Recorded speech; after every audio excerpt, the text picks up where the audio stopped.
కడప జిల్లాలోని ఇడుపులపాయలో సీఎం జగన్ పర్యటిస్తున్నారు. లైవ్ లో చూద్దాం.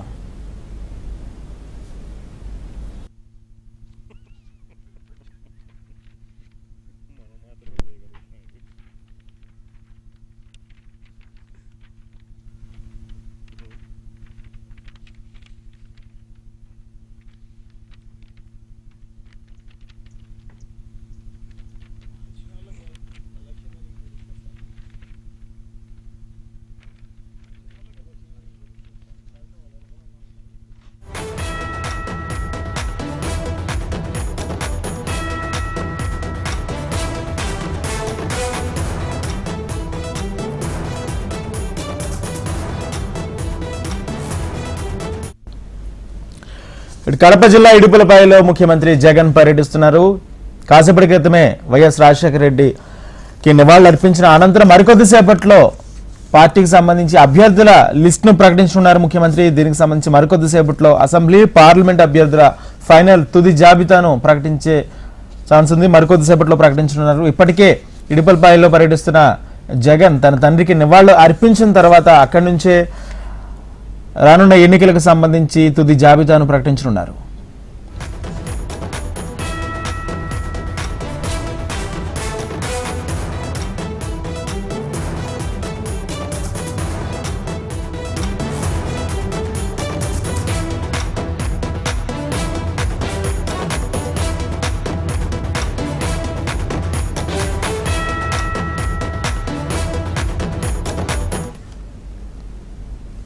ముఖ్యమంత్రి వర్యులు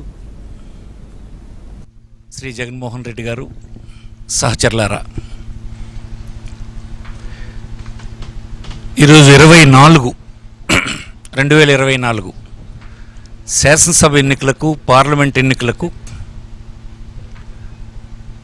మా పార్టీ అధ్యక్షులు నిర్ణయించినటువంటి అభ్యర్థుల్ని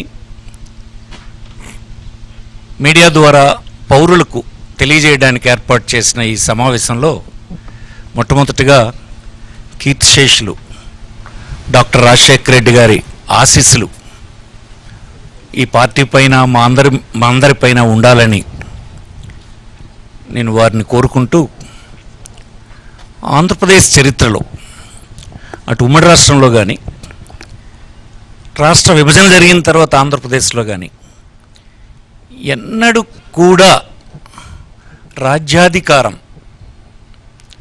రాజ్యాధికారంలో భాగస్వాములుగా చేసేటువంటి స్థితి ఇంతకుముందు కేవలం మాటలకు, ఉపన్యాసాలకు పరిమితమైనటువంటి పరిస్థితులే ఉండేవి. 19లో వైఎస్ఆర్ కాంగ్రెస్ పార్టీ అధికారంలోకి వచ్చిన తర్వాత శ్రీ జగన్మోహన్ రెడ్డి గారు నాయకత్వంలో అధికారాన్ని మొదటిసారి ఈ రాష్ట్రంలో బడుగు, బలహీన, అల్పసంఖ్యాకులు, స్త్రీలు ఇట్లాంటి వర్గాలకు అధికారంలో పెద్ద ఎత్తున చోటు లభించింది. అది ప్రత్యక్షంగా దేశ ప్రజలందరూ చూశారు ఈ రాష్ట్రంలో అధికార పంపిణీ. నేడు మరొక అడుగు ముందుకు వేసి ఈనాడు ఇచ్చినటువంటి వారు నిర్ణయం తీసుకున్నటువంటి సీట్లు చూస్తే మరింత మందిని ఈ బడుగు, బలహీన వర్గాలు, మైనారిటీస్ వర్గాల వారిని శాసనసభకు, పార్లమెంటుకు ఎంపిక చేయడం జరిగింది. అలాగనే ఈ సంఖ్య ఎంత పర్సంటేజ్ ఉందంటే 50% ఉంది. ఎస్సీ, ఎస్టీ, బీసీ, మైనారిటీ ఇట్లాంటి వర్గాలన్నీ కలిపి 50%. అంటే మన రాష్ట్రంలో 175 శాసనసభ నియోజకవర్గాలు కలిగి ఉన్నాం, 25 పార్లమెంటు నియోజకవర్గాలు కలిగి ఉన్నాం. ఈ 200 సీట్లలో 100 సీట్లు ఈ వర్గాలకు ఉన్నాయి. అంటే 50%. ఇది ఈ రాష్ట్రంలో, దేశంలోనే ఎక్కడ ఉండదు అనుకుంటాను నేను. దేశం స్టాటిస్టిక్స్ నేను చూడలేదు, కానీ ఈ రాష్ట్రంలో అయితే మాత్రం ఇది ఒక గొప్ప విప్లవం అని ఈ సందర్భంగా నేను మనవి చేస్తూ ఉన్నాను. ఇలాంటి సందర్భంలో అలాంటి పేర్లు చదవడానికి ఒక బలహీన వర్గాలకు చెందినటువంటి వ్యక్తిగా నన్ను విడుదల చేయమని పార్టీ అధ్యక్షులు గౌరవనీయులు జగన్మోహన్ రెడ్డి గారు గతసారి ఎన్నికల్లో నన్నే పిలిచారు, ఇప్పుడు కూడా నన్ను పిలిచారు. ఇది గర్వంగా ఉంది. ఇది నా జీవితంలో నేను ఊహించినటువంటి ఒక మార్పని, సామాజిక మార్పని. సామాజిక మార్పని మాటలు చెప్తే అయ్యేదా? రాజ్యాధికారం ఇవ్వాలి. రాజ్యాధికారం ఇవ్వడం ద్వారా ఆర్థికమైనటువంటి సామాజికమైన దాని ద్వారా సామాజిక న్యాయం కూడా వస్తుంది. అది చేసి రుజువు చేసినటువంటి వ్యక్తి ఈ రాష్ట్ర ముఖ్యమంత్రి గౌరవనీయులు జగన్మోహన్ రెడ్డి గారని, వైఎస్ఆర్ పార్టీ అని ఈ సందర్భంగా మరొకసారి గర్వంగా చెప్తూ ఉన్నాను. ఈనాడు ఈ ఒక్కసారి ఇది మీరు చూస్తే, ఇస్తున్నటువంటి సీట్లు చూస్తే 50% సీట్స్ ఎమ్మెల్యేస్లోనూ ఎంపీస్లోనూ కలిపితే 100 సీట్స్ ఈ బీసీ వర్గాలకు, మైనారిటీ, ఎస్సీ ఎస్టీ వర్గాలకు ఇవ్వడం జరిగింది. అలాగనే 175 ఎమ్మెల్యే సీట్స్లో 29 ఎస్సీస్, 7 ఎస్టీస్, బీసీస్ 48, 91 ఓసీ, 7 మైనారిటీస్, ఇందులో అన్ని కేటగిరీస్లో కలిపి 19 మంది ఉమెన్ ఉన్నారు. అలాగే 25 ఎంపీ సీట్స్లో SC 4, ST 1, BC 11 seats BC ఉన్నారు, ఓసీ 9. టోటల్ కేటగిరీ అన్ని కేటగిరీస్లో కలిసి 5 ఉమెన్. 200 ఎమ్మెల్యే ఎంపీ సీట్స్లో డిస్ట్రిబ్యూషన్ ఒకసారి చూసుకుంటే ఎలా ఉందంటే SC 33, ST 8, BC 59, OC 100, 7 minorities, అన్ని కేటగిరీస్లో 24 ఉమెన్ క్యాండిడేట్స్ ఈసారి ముఖ్యమంత్రి గారు ఎంపిక చేశారు. ఇది సిగ్నిఫికెంట్ ఇంక్రీజ్. ఇది నేను ఇప్పుడే చెప్పాను, దానికి మాటలు లేవు. ఎప్పుడు అసలు రాష్ట్రంలో ఎప్పుడు ఎన్నడూ స్వాతంత్రం వచ్చిన తర్వాత లేదు. ఫస్ట్ టైం ఇది. ఇంకే రాజకీయ పార్టీ ఈ రాష్ట్రంలో చేయలేదు. బీసీలు చేసామని, బీసీలకు అధికారం ఇస్తామని, ఇది బీసీల పార్టీ అని చెప్పిన వాళ్ళు ఏనాడు ఇలా చేయలేదు. ఈనాడు ఇంత పెద్ద ఎత్తున ఈ నంబర్ ఉందని మీకు ఈ సందర్భంగా మనం చేస్తున్నాను. అలాగనే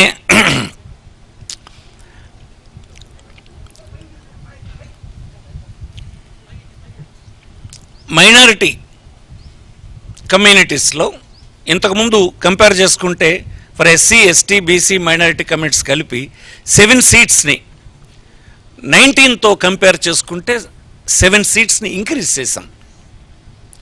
అలాగే 5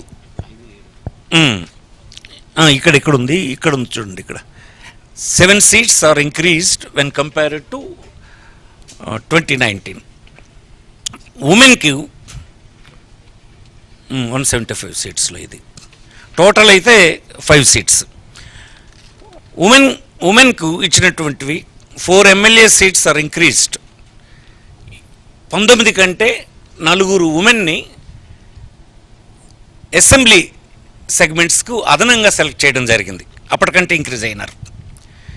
ఇది ఎలా ఉన్నాయంటే ఎస్సీ 29, ఎస్టీ 7, బీసీ 41 ఇలా ఉన్నాయి. ఇది 19ది. 24 వస్తే 24లో 29 ఎస్సీ, 7 ఎస్టీ, ఈ 41ది 48 అయినాయి. అలాగే 77 టోటల్ తీసుకుంటే 84 అయినాయి. ఇది ఇంక్రీజ్ అని మీకు సందర్భంగా వచ్చేస్తుంది. ఉమెన్కి వస్తే 19లో 15 ఉంటే ఇప్పుడు 19 ఇచ్చాం.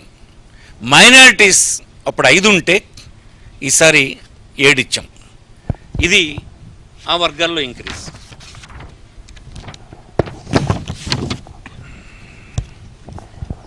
ఇరవై 25 ఎంపీ సీట్స్లో 4 సీట్స్ ఇంక్రీజ్ చేశాం.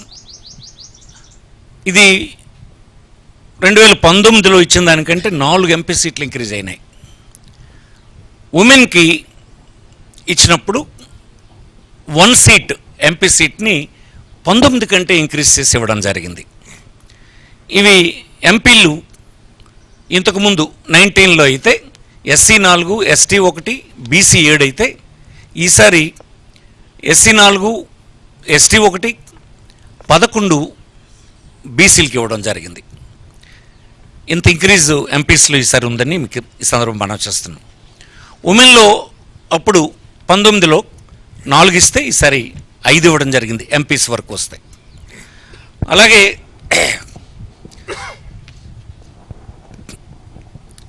11 MLAs MP seats are increase అయినాయి.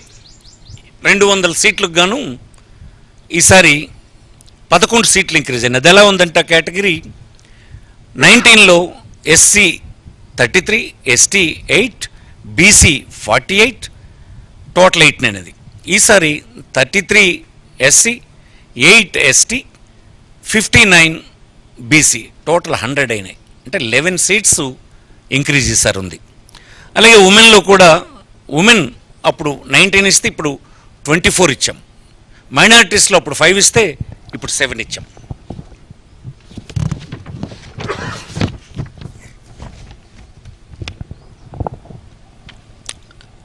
కంటే ఈసారి ఉమెన్ రిప్రజెంటేషన్ పెరిగింది, బీసీస్ రిప్రజెంటేషన్ బాగా పెరిగింది.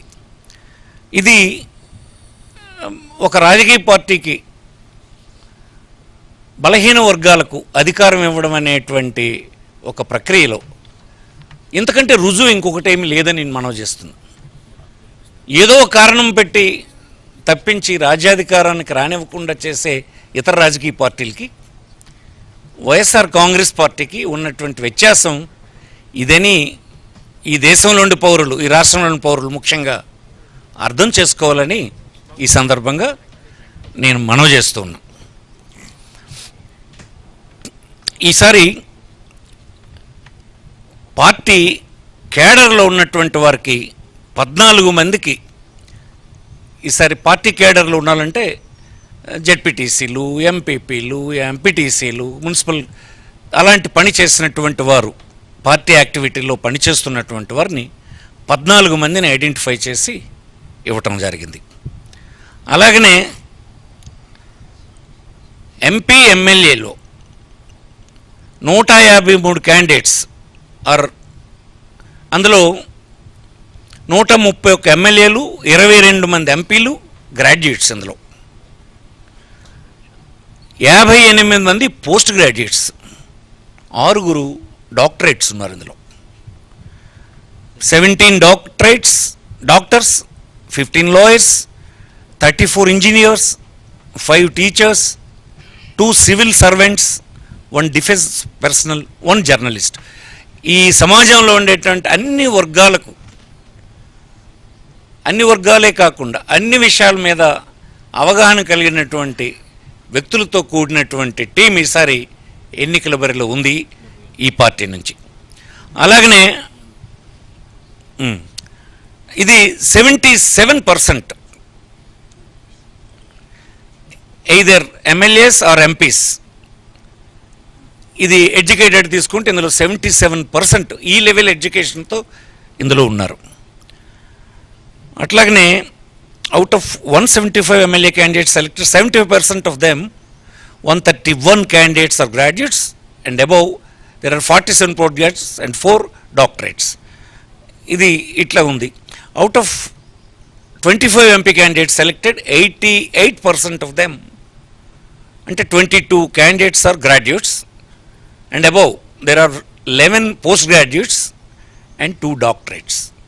ఇది పార్లమెంట్ క్యాండిడేట్లో ఈ విద్యార్హతలు కలిగినటువంటి వాళ్ళు ఇప్పుడు మా అధ్యక్షులు ఎంపిక చేసినటువంటి వారిలో ఉన్నారు. ఈనాడు నా సహచరులు పార్లమెంట్ సభ్యులు, బాపట్ల పార్లమెంట్ సభ్యులు వారు సురేష్ గారు, నందిగాం సురేష్ గారు పార్లమెంట్ సభ్యుల జాబితాని ఇప్పుడు విడుదల చేస్తారు. వారి తర్వాత మళ్ళీ శాసనసభ్యులు ఏ నియోజకవర్గానికి ఎవరు, వారి ఏ కేటగిరీ కింద ఉన్నారన్నటువంటి విషయాల్ని తర్వాత నేను మళ్ళీ మీ ముందుకు వచ్చి మనవి చేస్తాను. నమస్కారం.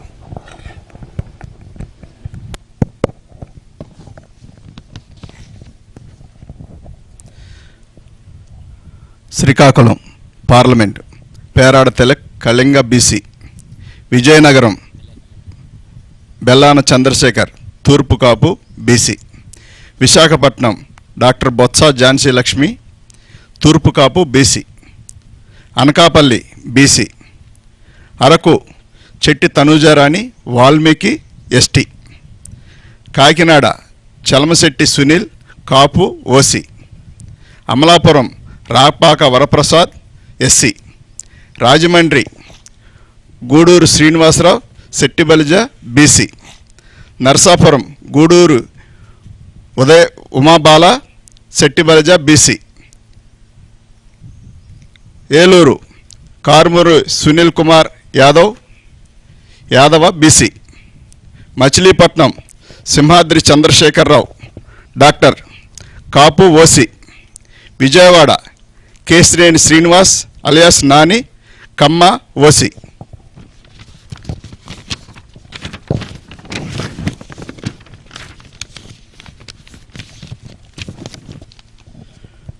Guntur Kilari Venkata Rosaiah Kapu OC. Narasaraopet Poluboina Anil Kumar Yadava BC. Bapatla Nandigam Suresh Babu SC. Ongole Chevireddy Bhaskar Reddy OC. Nellore Venumbaka Vijayasai Reddy గారు Reddy OC. Tirupati Maddila Gurumoorthy SC. Chittoor N Reddeppa SC. Rajampet Peddireddy Venkata Mithun Reddy OC. Kadapa YS Avinash Reddy OC. Kurnool BY Ramaiah Boya BC. Nandyal Pocha Brahmananda Reddy OC. Hindupur Joladarasi Shantha Boya BC. Anantapur Malagundla Shankar Narayana Kuruba BC. Finalist.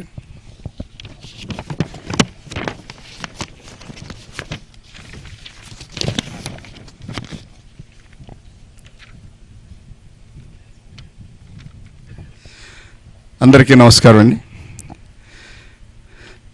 గత సంవత్సరం 2019లో ధర్మాన ప్రసాదరావు గారు నేను కలిసి సీట్లు అనౌన్స్ చేశాము. మళ్ళీ 2024 కూడా మా ఇద్దరిని పిలిచి అవకాశం కల్పించిన జగనన్నకు ఎల్లవేళ రుణపడి ఉంటామండి. సీట్ ఇచ్చిన దానికంటే మళ్ళీ మమ్మల్ని పక్కన కూర్చోబెట్టుకొని లిస్టు చదివించిన దానికి చాలా సంతోషపడతా ఉన్నాం. ఎందుకంటే మునివేళ్లతో కూడా ముట్టుకోవడానికి ఇష్టపడిన చాలా సమాజం నుంచి వచ్చిన వాళ్ళం.